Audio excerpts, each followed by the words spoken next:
आपण पाहताय प्राध्यापक डॉक्टर मच्छिंद्र सत्य यांचे लोकसंवाद न्यूज. सत्य जे तुमच्या समोर.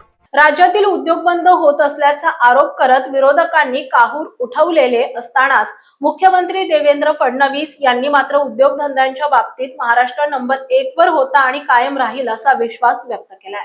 राज्यातील उद्योगधंदे बंद होत असल्याबाबत संसदेत देण्यात आलेल्या माहितीवरून विरोधकांनी सरकारवर टीकास्त्र सोडले होते. मुख्यमंत्री देवेंद्र फडणवीस यांनी विरोधकांच्या आरोपांची गंभीर दखल घेत आज राष्ट्रवादी काँग्रेसचे अध्यक्ष शरद पवार यांना उद्देशून समाज माध्यमावरून एक पत्र लिहिलं असून त्यात छत्रपतींचा महाराष्ट्र उद्योगांच्या बाबतीत यापुढेही नंबर 1 वरच राहील असा विश्वास व्यक्त केलाय.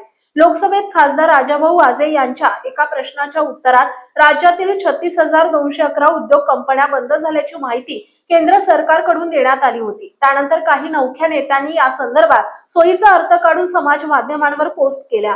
पण आपण कायम महाराष्ट्र हिताचा विचार करणारे सुजाण आणि ज्येष्ठ नेते आहोत, त्यामुळे आपल्या मनात कोणता गैरसमज राहू नये म्हणून हा थोडा विस्ताराने लेखन प्रपंच असल्याचं प्रारंभी स्पष्ट करत फडणवीस यांनी राज्यातील उद्योगांच्या वाटचालीचा विस्तृत आराखडा पवार यांच्या समोर मांडला.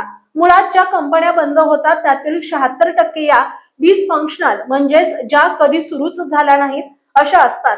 संसदेत विचारलेला प्रश्न आणि त्याचे उत्तर किंवा माहिती अधिकारात विचारलेला प्रश्न आणि त्याचे उत्तर याचे एक प्रारूप ठरलेले असते. त्या प्रश्नावर सभागृहात चर्चा झाली तरच इतर तपशील मिळू शकतो. पंतप्रधान नरेंद्र मोदी यांच्या नेतृत्वात सुदैवाने संपूर्ण माहिती ही कॉर्पोरेट व्यवहार मंत्रालयाच्या संकेतस्थळावर पारदर्शीपणे उपलब्ध आहे. आपल्याला सांगताना हेही आनंद होतो की छत्रपती शिवाजी महाराजांचा महाराष्ट्र क्रमांक 1 वर होता आणि कायम क्रमांक 1 वरच राहील असा विश्वास फडणवीस यांनी व्यक्त केलाय.